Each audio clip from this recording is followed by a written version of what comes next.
上次講到 SOS 團終於集齊所有成員啦。呢一下，全世界嘅時間就好似停咗咁。咁講又誇咗啲嘅，我只係諗翻起春日喺開學嗰日講過嘅嘢咁啫。你哋當中有外星人、未來人、異世界嘅人或者超能力者嘅話，咁你哋就即管嚟搵我啦。係啊，我就係咁樣俾佢召喚過嚟噶。但我明明4樣都唔係噶。對本世界嘅涼宮春日嚟講，你就係個異世界人。佢眼中嘅異世界冇咁複雜，就係唔屬於呢度夠新奇嘅存在。哇，你咁都得啊？係啊，原來係咁。果然不愧係涼宮同學嘅。你唔明冇喺度扮明喎。冇問題啊，我加入。以後請大家多多指教。咁無厘頭嘅嘢你都 OK，你咪真係聽得明啊？古傳啲演技真係冇得頂啊！啱啱轉後嚟呢度，有好多嘢都唔識噶，請你以後要多多指導我。好啊，我叫做佢叫做阿虛，嗰邊好卡哇伊嘅就係食酒樓，而呢邊呢個眼鏡男就係有希。喂，你冇事啊嘛？咁樣我哋就集齊晒5個人啦，成立學會需要嘅條件已經達成啦。我冇咩事。你唔好博大霧喎。耶 ！SOS 團終於到咗揭開個神秘面紗嘅時刻啦，大家要齊心合力，一齊好好加油啊！乜鬼嘢神秘面紗啊？仲有你嘅場門，你俾人買菜搭波鐘咁靠埋，你真係唔咪啊？係，快咗啲，到第2日放學啦。一講到萌，梗係唔少得女僕裝啦。每個校園故事都要有個 Maid 至似樣嘅。你嗰啲係咩校園故事嚟噶？好啦，影翻啲相嚟紀念啦。唔好影我啦！我高少少個頭，拉起條圍裙啦。係啦，再少多啲。阿虛，你嚟揸機負責影相。食酒樓，我幫你再打扮得有人知啊。有希，着副眼鏡嚟啊！嚟啦！戴埋眼鏡。不過佢影啲咁嘅相要嚟做乜啊？簡直 perfect 啊！顏巨乳女僕，而且仲加埋眼鏡屬性，真係冇得彈啊！冇啊！食酒樓，你以後嚟親呢間活動室就要着住呢套衫啦。唔係啊嘛？好啦，玩夠啦！你再係咁樣玩落去，會犯好多法例噶。咩法例咁巴閉？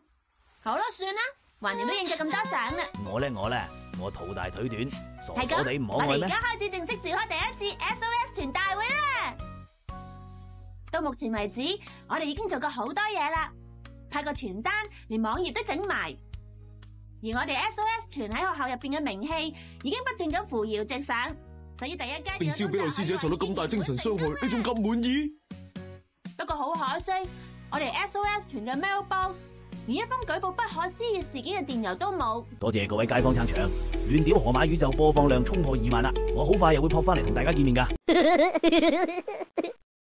就連嚟活動室搵我哋商量怪異事件嘅學生亦都唔見有。因為到而家都冇人知我哋學會係做乜嘢噶咯，就連我自己都係尋日先知啫嘛。頂你個肺啊！呢啲明明就係阿虛你翻學嗰陣想要嘅結果。喺好耐之前，啲人有一句說話叫做守株待兔，不過今時今日呢一套已經 out 晒噶啦。就算要鏟起成塊地，我哋都要搵到我哋想要得到嘅嘢，所以我哋一齊去搵啦。搵咩啊？呢個世上不可思議嘅事。唉，真係痴痴呆呆坐埋一台啊！仲有你啊，河馬，你咪匿喺度齋笑啊！見你成日喺度轉嚟轉去，都未做過嘢。你都要去搵啊！你個樣扮路人甲最夾噶啦。唔係啊嘛，我河馬咁嘅樣點扮路人甲啊？我唔理啊，即刻同我出去收集情報啊！唔係嘅話就判你死刑。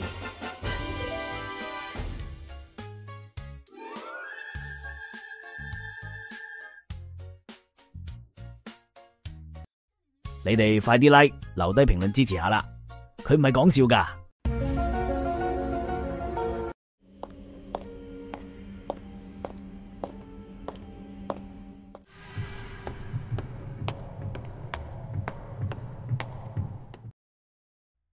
就係咁，我以後都冇得喺學校度蛇王啦。其實成日最黑人憎都係嗰啲平台規則，夾硬話我啲作品係非原創，而家仲要俾佢限流添啦。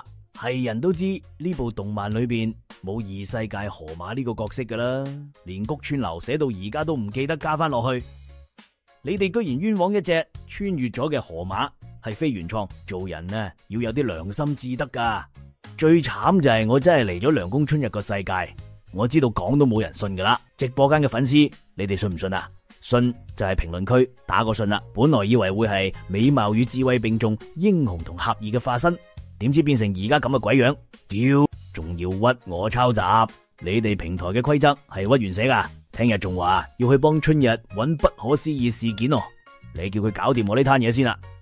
你唔按春日嘅意思去做，好可能會真嘅死亡或消失。畢竟呢個係涼宮春日構建嘅世界。唔係啊嘛，冇咁大鑊啩。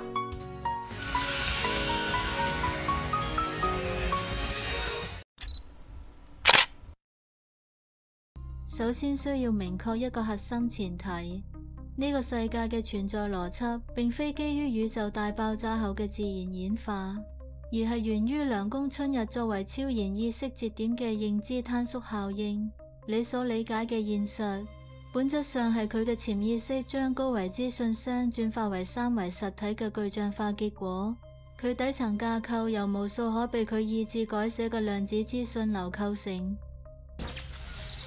你偏離原作嘅出現，正係因為佢嘅意志在主動改寫本世界嘅運行模式。當佢強烈渴望揾到不可思議之事嘅時候，呢一種意志會轉化為最高優先級嘅資訊指令，迫使現實向佢期望嘅方向坍縮。對呢個世界嚟講，佢嘅意願就係物理定律之外嘅原規則。至於不按佢嘅意思做會死亡或消失，並非威脅，而係資訊層面嘅必然結果。世界嘅資訊循環遵循龐加萊回歸理論，所有存在嘅資訊模式終將喺特定周期內回歸初始狀態。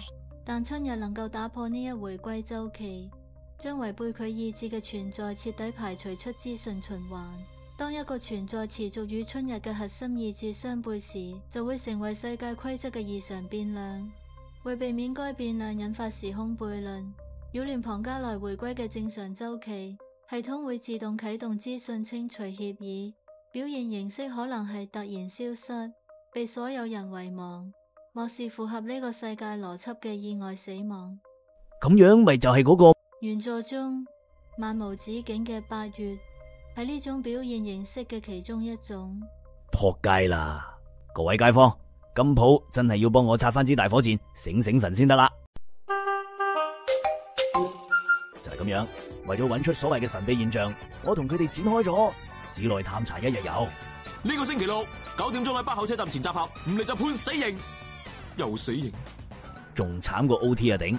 我真係唔想白白嘥咗個咁難得嘅假期。咁遲㗎，罰錢。春日嘅提議係咁嘅，屈大家分成3隊，踩勻市內做偵測。如果發現有神秘現象，就即刻 call 大家，係咁多。咁樣分組都有㗎。今日都算好彩咯，可以同招比奈師姐單獨約會。就算呢餐茶要我請，我都覺得勁抵啦。阿虛你都幾猥瑣㗎噃。阿虛，你聽住啊！哦，你哋唔係去拍拖，同我認真啲揾啊，知唔知啊？我知道啦。你哋真係唔係去拍拖㗎，如果走咗去玩，我就殺咗你！哼！春日掟低呢個嘢之後，就孖住古泉出發去車站東面探測啦。雖然佢叫我同招比奈師姐喺西邊揾啊，只不過我哋點做好啊？咪係咯。咁我哋而家點算啊？嗰邊揾唔到唔會死啩？會啊！我記得原本你哋都係乜 Q 都冇揾到噶，點解到我就變咗生死關頭啊？你作為春日召喚嘅異世界河馬，存在基礎本身就與佢嘅意志深度綁定，完全依賴於佢嘅記憶與接納。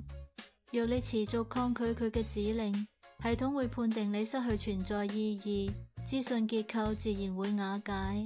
簡單嚟講，佢讓你揾情報唔係請求，係維持你存在嘅必要條件。屌，咁都唔使當我係蘿蔔頭咁玩法噶。啊，大夢神，我梗係唔係話你啦。其實我對你嘅敬仰，猶如滔滔江水，連綿不絕，又猶如黃河泛濫，一發不可收拾。大夢神啊，大夢神，我係你最忠實嘅信徒，你一定要打救我啊！喂，大夢神大人，點解我覺得呢個人咁眼熟噶？各位觀眾有冇人知啊？有就喺評論區留言啊！